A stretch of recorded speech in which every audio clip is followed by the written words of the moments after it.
Hi Recovery Girls, it's Lynn here. So happy to be with you today. I want to talk today about the idea of, the first step. And that is that we admitted we were powerless over alcohol, that our lives had become unmanageable. Now before you say, I don't have a problem with alcohol, you can insert anything there. It may be that a loved one is dealing with alcohol and you're powerless over that, or they're dealing in, you or a loved one may be dealing with an issue with a food addiction or a sex addiction, and maybe it's scary even to say addiction. Maybe you're dealing with fear that's overwhelming and it's making your life unmanageable. Maybe it's a sense of needing control, and when you don't have that control, your life has become unmanageable. So before you just say, I just used the traditional first step. That was the original first step. But please keep in mind that you can insert all sorts of things there. One of the things that I learned early on in this step was this notion of HOW, and it stands for honesty, openness, and willingness. And, I had a hard time realizing or admitting or accepting defeat in some areas of my life when it came to recovery.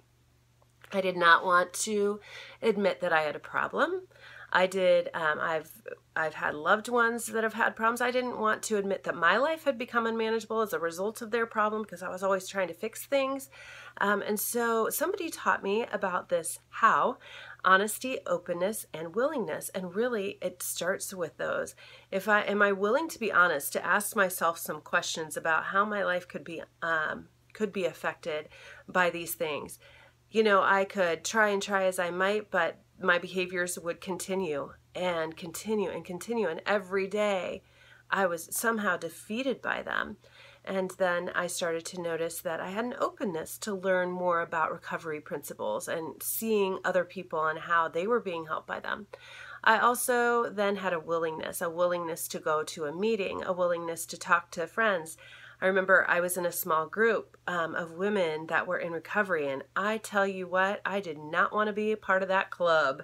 And I went in there, and I didn't have a lot of willingness. I had a tiny bit, but that's all it took to start hearing what I could relate to. And like we say here in Recovery Girls, take what you want and leave the rest. You're not going to be able to relate to every single thing we say, and that's okay. But there hopefully will be some gems you can take along the road, along this journey, that will relate to you and will help you to feel like you're not alone, and that there are others out here, and that there are tools that can help you through.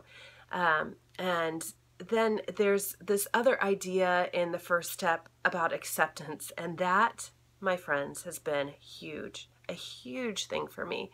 To accept that I cannot change someone else was huge. To accept that my life had become unmanageable, and no matter how hard I tried, we call it white-knuckling. You try and you try. I'm going to just white-knuckle it until I get better, or I don't do this or this, and that didn't work. All these things we try to do.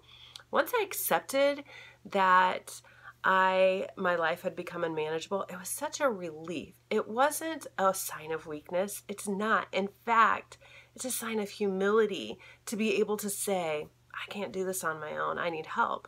And so I've challenged you to think through that HOW, the honesty, openness, willingness, and what it would mean for you to accept that your life might be unmanageable. And to know that it's not a weakness, that it is a sign of humility.